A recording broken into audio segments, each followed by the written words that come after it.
Another day, another basketball stories na naman ang pagkukwentuhan natin. At ngayon nga ay pag-uusapan natin ang balitang magsiseryoso na nga po si Stephen Curry laban sa Clippers at ang inalabas na magandang balita ni Shams Charania patungkol kay Luka Doncic.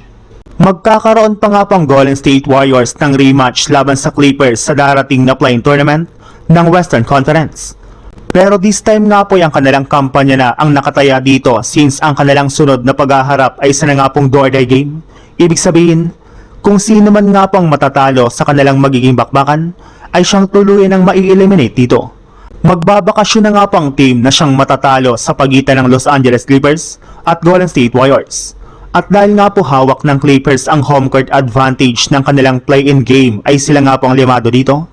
Since ilang beses na naman nga pong tinalo ng Clippers ngayong taon ang Golden State Warriors. Pero ayon na rin naman nga po sa naging pahayag ni Stephen Curry sa kanyang interview sa media, alam nga po niya na magiging mahirap talaga ang kanilang game laban sa Clippers, ngunit hindi nga po kagaya ng mga nakalipas nilang laban ay mas magiging seryoso na nga po sila sa kanilang magiging laro sa play-in tournament sa susunod na araw. Mag-all out na nga po dito si Stephen Curry at ilalabas na nga po niya dito ang kanyang buong pwersa. Sa ibang balita naman, halos karamihan nga po ng mga NBA analyst at site ay naniniwala na ang Houston Rockets ang mananalo sa kanilang first round series laban sa Los Angeles Lakers. Hanggat hindi nga na po sa kanila naglalaro si Luka Doncic ay walang pag-asa ang Lakers na manalo sa kanilang serye.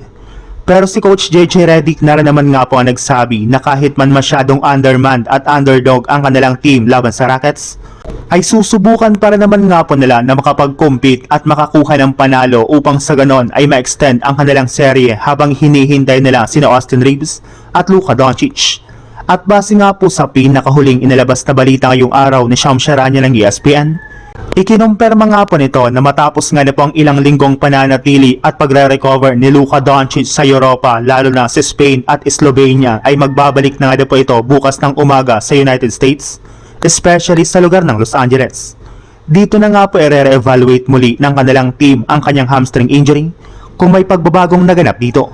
At kapag naging maganda nga po ang kanyang kalagayan ay hindi malabo na makabalik talaga siya sa Lakers sa Game 3 ng kanilang serye kontra sa Houston Rockets.